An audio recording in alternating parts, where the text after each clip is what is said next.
Hello friends, आप सभी का स्वागत है चैनल निधि सफारी पर। जैसा कि हम सभी को पता है पीटी के एग्ज़ाम की डेट आ गई है, तो चलिए हम लोग कुछ क्वेश्चंस की प्रैक्टिस करते हैं जिससे कि हम पीटी के एग्ज़ाम को अच्छे से दे सकें और एग्ज़ाम क्लियर कर सकें। तो स्टार्ट करते हैं। सबसे पहला क्वेश्चन है हमारा, ये कुछ क्वेश्चंस हैं जो हम संविधान से संबंधित पढ़ रहे हैं, फिर हम इतिहास से संबंधित कुछ क्वेश्चंस करेंगे, कुछ विलोम शब्द और कुछ मुहावरे। तो शुरू करते हैं। भारत में निर्वाचन आयोग का गठन संविधान के किस अनुच्छेद के अनुसार किया गया? तो इसका उत्तर है अनुच्छेद 324। यहाँ पे देखिए कोई टाइमर नहीं है, कुछ नहीं है, सिर्फ अभी आपकी नॉलेज की चेकिंग करिए कि आप कितने क्वेश्चंस कर पा रहे हैं। फिर टाइमर वाली क्विज़ अलग से आएगी जहाँ पे आपको बिल्कुल एग्ज़ाम वाली फीलिंग आएगी। ठीक है, अभी ये बस सीरीज़ हमने स्टार्ट की है, तो कुछ दिनों हम पहले प्रैक्टिस सेशन करवाएंगे, तो ये प्रैक्टिस सेशन ही चल रहा है। नेक्स्ट क्वेश्चन है हमारा, राज्य सूची के किसी विषय को राष्ट्रीय हित का विषय घोषित करने का अधिकार किसे है? जिसका उत्तर है राज्यसभा। नेक्स्ट क्वेश्चन है, भारतीय संविधान में राज्य के नीति निर्देशक तत्वों को किस देश से लिया गया है? इसका उत्तर है आयरलैंड से। राज्य के नीति निर्देशक तत्व एक ऐसा चेक है जिसका भुगतान बैंक की इच्छा पर है। यह कथन है केटी शाह। यह बहुत इंपॉर्टेंट है, कई बार पूछा गया है। राष्ट्रपति की मृत्यु हो जाने के बाद उपराष्ट्रपति उसके कार्यभार को कब तक संभालता है? उत्तर है 6 महीने। भारत का राष्ट्रपति राज्यसभा में कितने सदस्य मनोनीत करता है? उत्तर है 12। भारत में मौलिक अधिकारों का संरक्षक कौन है? इसका उत्तर है न्यायपालिका। भारत के सर्वोच्च न्यायालय के न्यायाधीशों की सेवानिवृत्ति आयु है 65 वर्ष। नेक्स्ट आपका है, राज्य के गवर्नर की आयु नियुक्ति के समय कम से कम कितनी होनी चाहिए? जिसका उत्तर है 35 वर्ष। भारत में राष्ट्रीय विकास परिषद कब गठित की गई थी? इसका उत्तर है 6 अगस्त 1952 को। तो ये कुछ क्वेश्चंस हुए जो हमने संविधान से संबंधित किए हैं। 2 क्वेश्चंस और हैं। भारत में एक राजनीतिक दल को मान्यता प्रदान की जाती है किसके द्वारा? तो उत्तर है चुनाव आयोग के द्वारा। नेक्स्ट है, भारत में पहला नगर निगम कहाँ स्थापित किया गया था? इसका उत्तर है मद्रास में सन 1688 में। अब कुछ क्वेश्चंस हम करेंगे इतिहास के, तो चलिए शुरू करते हैं। सबसे पहले है, टीपू सुल्तान ने अपनी राजधानी बनाई थी। किसको बनाई थी? श्रीरंगपट्टनम में। नेक्स्ट है, किस वायसराय की हत्या उसके कार्यकाल में की गई?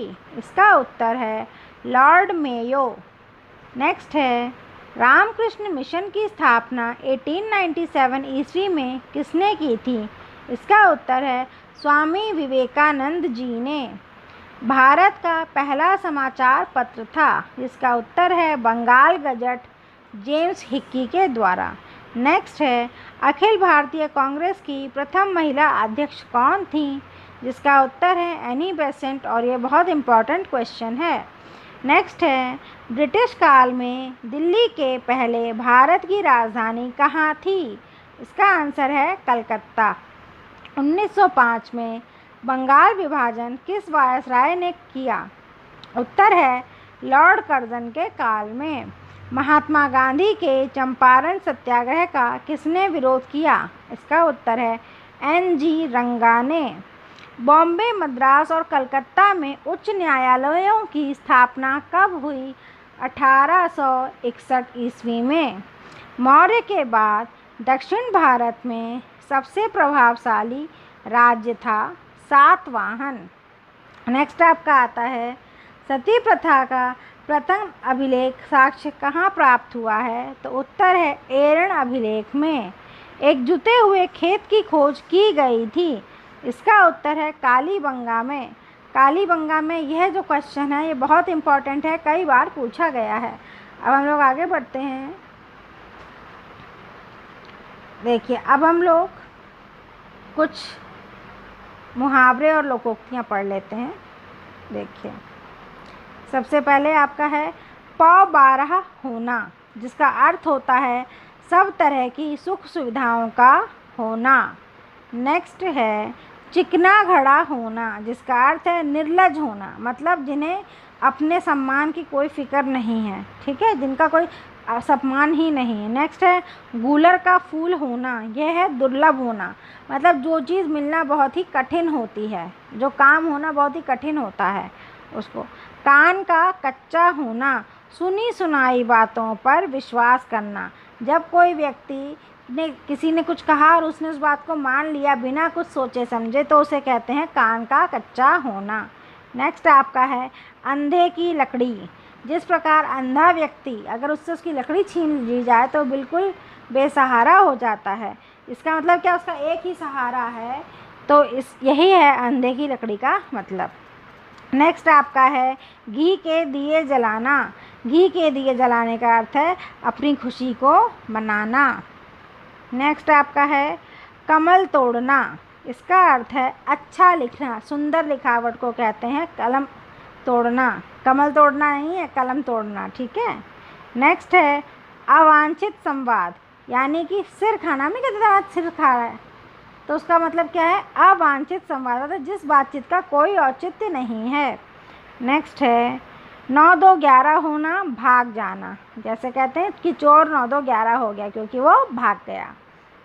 फिर आपका है नाक का बाल होना, इसका अर्थ होता है अधिक प्रिय होना, जैसे हर व्यक्ति को जीवन में कोई ना कोई व्यक्ति बहुत प्रिय होता है, तो वही है यहाँ पे अर्थ, अधिक प्रिय होना। नेक्स्ट है अकल का दुश्मन, यानी कि महामूर्ख, वह व्यक्ति जो बिल्कुल महामूर्ख हो।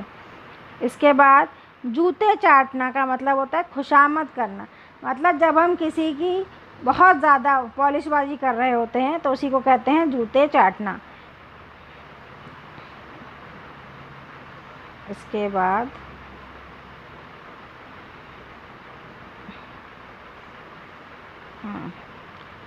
सब्ज बाग दिखाना, जिसका मतलब है प्रलोभ देना, यानी कि लालच देना। नेक्स्ट है जूतम पैजार, इसका मतलब लड़ाई झगड़ा होना। फिर आपका आता है अंडे सेना, इसका मतलब घर में बेकार बैठना, कोई भी काम ना करना। नेक्स्ट है खेत रहना, खेत रहना का मतलब क्या होता है युद्ध में शहीद होना, ठीक है। फिर है कीचड़ उछालना, इसका अर्थ है बदनाम करना। कान काटना का अर्थ है चतुर होना।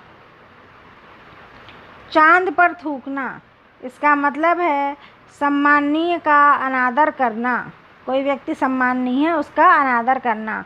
कलई खुलने का अर्थ है भेद प्रकट होना, मतलब जो भी राज है वो खुल जाना। अदृश्य शत्रु, जिसे कहते हैं आस्तीन का सांप, कई बार क्या होता है वह शत्रु हमारे सामने होता है लेकिन हम उसे जानते नहीं हैं, तो उस तरीके को कहते हैं आस्तीन का सांप। नेक्स्ट आपका है थाली का बैगन, जिसका अर्थ है सिद्धांतहीन व्यक्ति, मतलब जिस व्यक्ति की कोई भी बातचीत कुछ पक्की नहीं, भाई हर किसी व्यक्ति का कोई सिद्धांत होता है, इसका कोई सिद्धांत नहीं होता।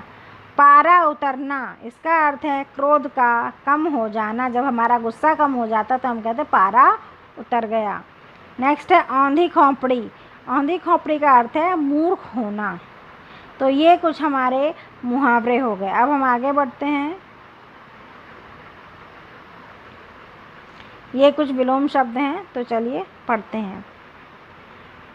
रिजु, रिजु का विलोम है वक्र। फिर आपका है तेजस्वी, जिसका विलोम है निस्तेज।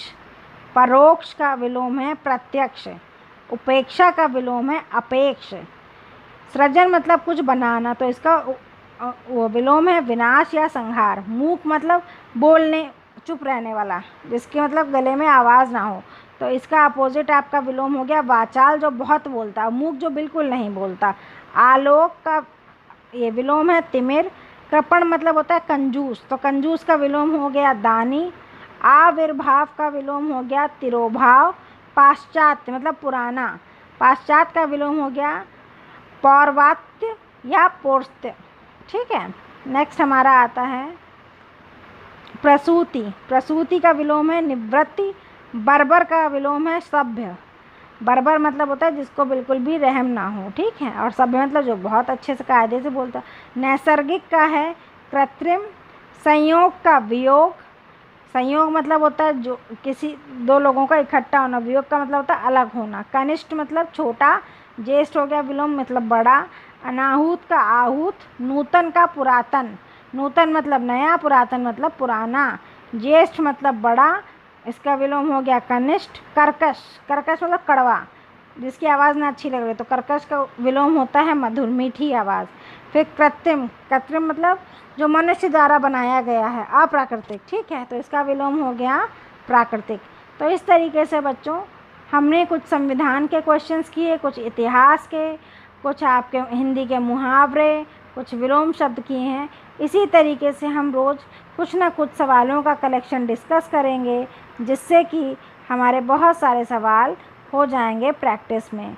जब हमारी प्रैक्टिस अच्छी हो जाएगी फिर हम टाइमर के साथ एग्ज़ाम की, टेस्ट की, रियल सिचुएशन की प्रैक्टिस करेंगे। तो आपको यह वीडियो कैसा लगा कमेंट में ज़रूर बताएं, और अगर वीडियो अच्छा लगा हो तो लाइक शेयर सब्सक्राइब ज़रूर कीजिए चैनल निधि सफारी को। मिलते हैं नेक्स्ट वीडियो में, तब तक के लिए नमस्कार। Please like share subscribe comment on channel Nidhi safari. Thank you.